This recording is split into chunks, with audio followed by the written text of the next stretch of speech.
because we figure by the time she grows up, it'll be the 1930s again. And yeah, she'll have this thing she can do that nobody enjoys watching.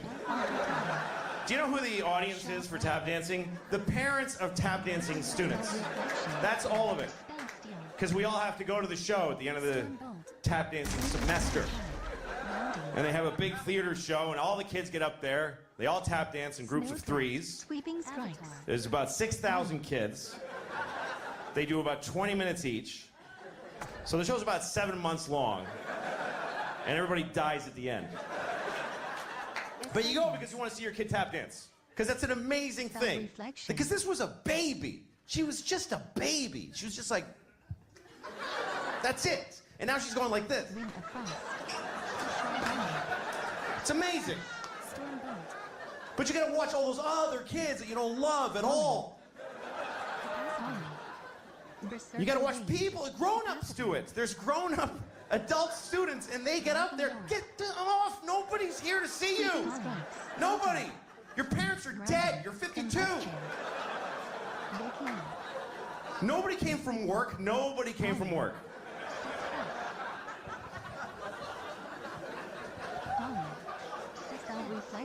I take her every Thursday to tap dancing, and we go up to the school, and she puts on her tap shoes and she goes in the room. I don't go in there, and she tap dances, and I wait outside because it's 40 minutes. It's not enough time to go anywhere. So I just sit there and listen to. And she comes out. I'm tired of this. I don't want to go anymore. Good, don't. I don't want to bring you. Quit. I don't care. I don't push my kids into this shit. Because you got to do it too. I don't want to do it. Daddy, I'm tired of soccer. Soccer is out of our lives forever. With those words from thy mouth. Soccer is gone. I don't care. Don't go to school. I don't want to get up at 7. Don't do any of this shit, honey. I don't care. I have money. Just eat the food in the house. Stay home and eat. You and your sister don't have kids. I can cover all of us, and then we all die.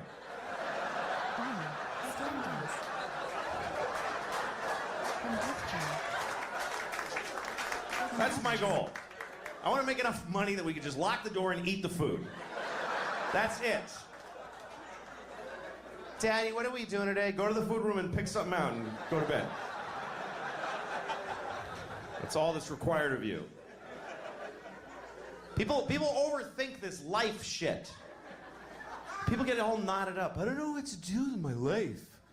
Like, I don't know, like, what I should be, or, like, I don't know. It's like, what should I, like, do with my life? Just get food, put it in. Put food in here. That's it. Put food in here. Walk around and look for food. And anytime you see any food, put it in here. Just take it and put it in here. Later, when you feel pressure, shit out the shit in there. That's it. If anybody tries to stop you from doing either of those, murder them.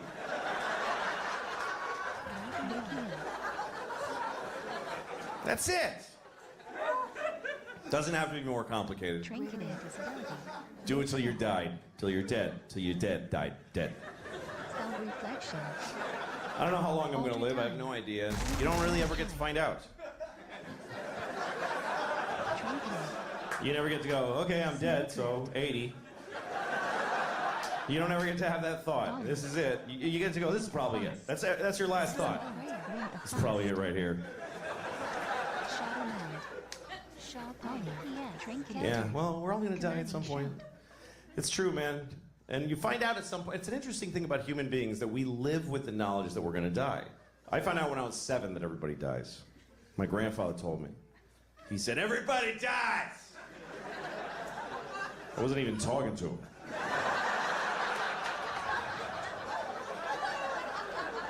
I was just trying to blow out the candles.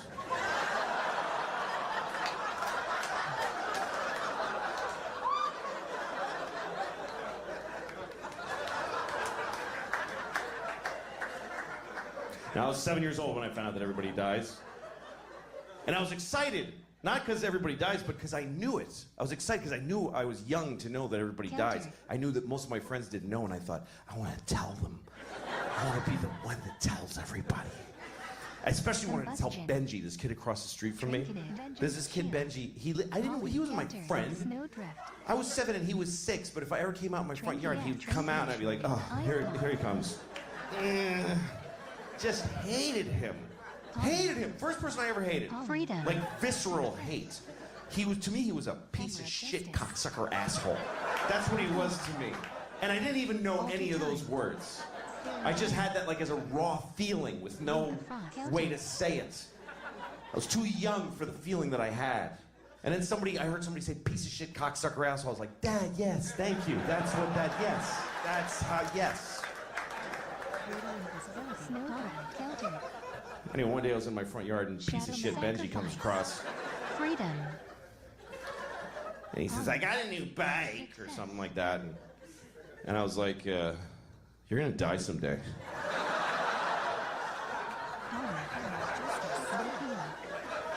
He was like, what? No, I'm not. I said, yes, you are. Everybody dies. You're gonna die, and your mom's gonna die, and your daddy's gonna die. In that order. He was really upset, and he starts running. It's still funny to me. It still makes me laugh. 40 years later, I can still see it so clearly, and it still makes me laugh. Run, Benji! You can't run from this shit, bitch! It's gonna get ya! I wonder if he's dead. Anyway, so he came back with his mom. His mom's so angry, and then I was scared. And his mom came over. What did you say to him? And I said, I told him that everybody dies. And she goes, well, that's not necessarily true. I was like, what? She says, well, some people die, but not everybody does. And I was so full of questions. I was like, what about Abraham Lincoln and George Washington? They're dead. But she said, yeah, that's because something happened to them. George Washington didn't take care of himself, and Lincoln got shot. But there's a lot of people alive from those days. And I was like, really? What about, like, Bible people? And she's like, yeah, we have to go. And then she left. Because I think she realized this is only going to get worse. She's not on a good side of this argument. And then I went to my mom. I told the whole thing. She was like, don't worry, that lady's a fucking idiot. Don't listen to her. My mom said, don't worry, baby. You're definitely going to die.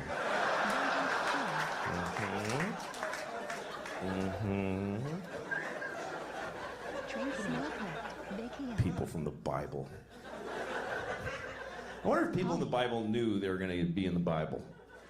Like, guys, this is totally going to be in the Bible. This is you guys are going to get in the Bible, everybody.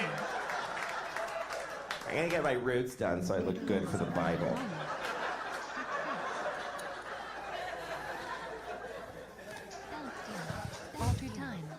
Yeah, my dog died recently. I had to tell the kids that the dog is dead. That's a tough thing, telling your kids that the dog died. You got to tell them at some point. You can't just keep going. What? No, where are you going? Whoa, there he goes. I don't know. He's that little scamp. Go get him. Told my kids the dog died, and we dealt with it. And I was proud of them how they expressed their feelings about it. They cried. I was proud of them how they dealt with their feelings and what they said about it and how they processed it. And I realized this was a positive thing. That's how you start thinking as a parent. A lot of things you don't think of would be positive really are because a dog dying is an opportunity to deal with death with your kids. It's like a dry run for grandma. It is. It is. Dog dies, you talk about it, you deal with it. Later on you go, so you know all that stuff we talked about the dog? Yeah, so grandma now.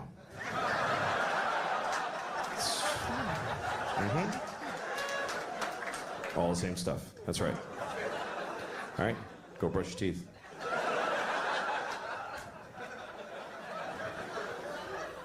I had a dog when I was a kid, and he hated me. And it really hurt. It's a true story. My dog hated me. And I wanted a dog so bad. I was like 10 years old. I used to beg my mother for a dog. And she just would say, like, you had one when you were a baby and it died. It's fine. But finally, she said, you can have a dog if you keep your room clean for a month. And I was so excited because I was like, I'm getting a dog. I told all my friends, I'm going to get a dog. All I have to do is keep my room clean for a month. I lasted about a week, and it just went to shit. I couldn't do it. And I tried like 3-4 days. I couldn't do it. And I got so depressed. I was like, I'm 10 and I already know my life is gonna be shit because I can't do anything. And finally my mom was like, well, get the dog. You're bumming everybody out. So she got us a dog. And the dog looked at me and he hated me on sight. And I worked hard to take care of this dog. I was kind to him and he still hated me, which hurt. That's why it hurt. Because he must have just hated like who I am inside. You could tell how he felt because he was very expressive. He was a terrier, you know, so he had eyebrows. Like, I'd walk in the room and he'd go like, oh, fuck, I can't. And he would just leave.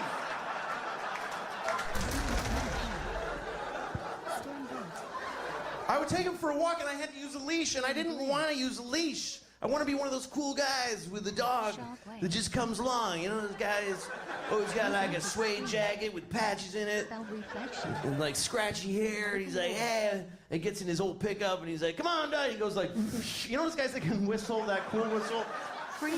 Whatever. Woo! And the dog jumps in the back and they both get laid somewhere because they're both so cool. That's what I wanted.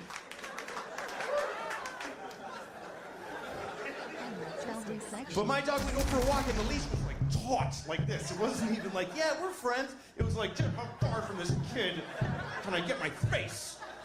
He would be choking himself the whole thing.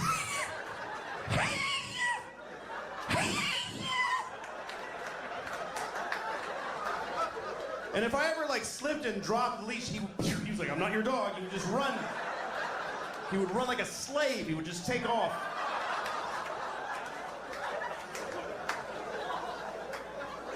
That's how he ran. It's an apt description. That's how he ran. He didn't run like a deer. This is how deer ran. He ran like this.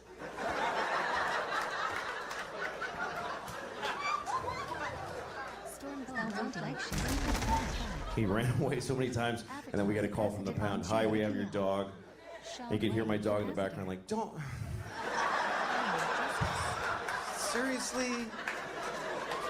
I told you I don't want to. I've never been a big animal person. Some animals I hate. Bats, I think bats are just disgusting. I hate bats. It's a rat with leather wings.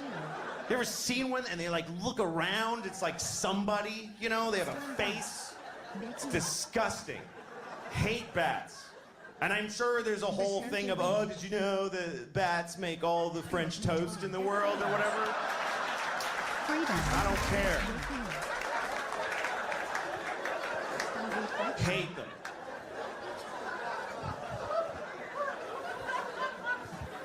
I had a bad bat experience. This summer, we rented a house this summer. I got a house for me and the kids.